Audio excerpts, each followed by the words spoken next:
Bismillah, alhamdulillah, wassalatu wassalamu ala rasulillah.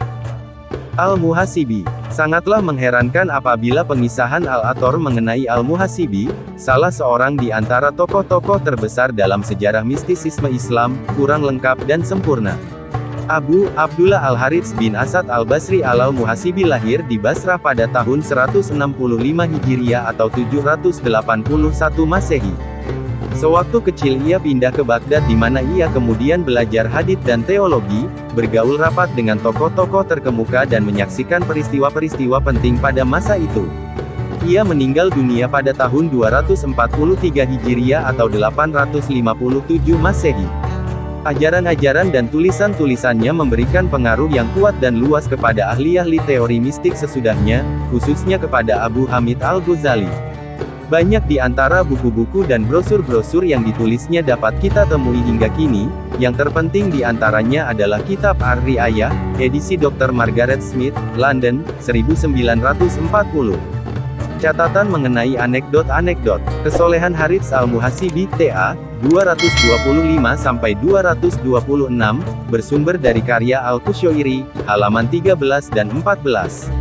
Kesolehan Harits Al-Muhasibi. Harits Al-Muhasibi menerima warisan sebesar 30.000 dinar dari ayahnya. Serahkanlah uang itu kepada negara, kata Muhasibi. Mengapa? Orang-orang bertanya. Menurut sebuah hadits yang sahih, jawab Muhasibi. Nabi pernah berkata bahwa orang-orang Qadariyah adalah orang-orang Majusi di dalam masyarakat kita. Ayahku adalah seorang Qadariyah. Nabi pun pernah berkata bahwa seorang Muslim tidak boleh menerima warisan dari seorang Majusi. Bukankah ayahku seorang Majusi dan aku seorang Muslim? Perlindungan Allah sangat besar kepadanya. Apabila Muhasibi hendak meraih makanan yang diragukan kehalalannya, urat di belakang jari-jari tangannya akan mengejang dan jari-jarinya tidak dapat digerakkan seperti yang dikehendakinya. Apabila hal seperti itu terjadi, tahulah ia bahwa makanan itu diperoleh dengan tidak wajar. Junaid meriwayatkan, pada suatu hari, Harits mengunjungiku, tampaknya ia sedang lapar. Akan kuambilkan makanan untuk paman, kataku. Baik sekali, jawab Harits. Aku pun pergi ke gudang mencari makanan. Kudapatkan sisa-sisa makanan yang diantarkan kepada kami dari suatu perayaan perkawinan untuk makan malam. Kuambil makanan itu dan kusuguhkan kepada Harits, tetapi ketika Harits hendak mengambilnya, tangannya mengejang tak dapat digerakkannya. Sempat ia memasukkan sesuap makanan ke dalam mulutnya, tetapi tidak bisa ditelannya walau bagaimanapun ia paksakan. Untuk beberapa lama dikunyah-kunyahnya makanan itu, kemudian ia pun berdiri, pergi keluar, meludahkannya di serambi.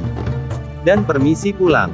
Di kemudian hari aku tanyakan kepada Harits, apakah sebenarnya yang telah terjadi? Harits menjawab, waktu itu aku memang merasa lapar, dan ingin menyenangkan hatimu. Namun Allah memberi isyarat khusus kepadaku sehingga makanan yang diragukan kehalalannya tidak dapat kutelan sedang jari-jariku tidak mau menyentuhnya. Aku telah berusaha sekuat mungkin untuk menelan makanan itu, tetapi percuma.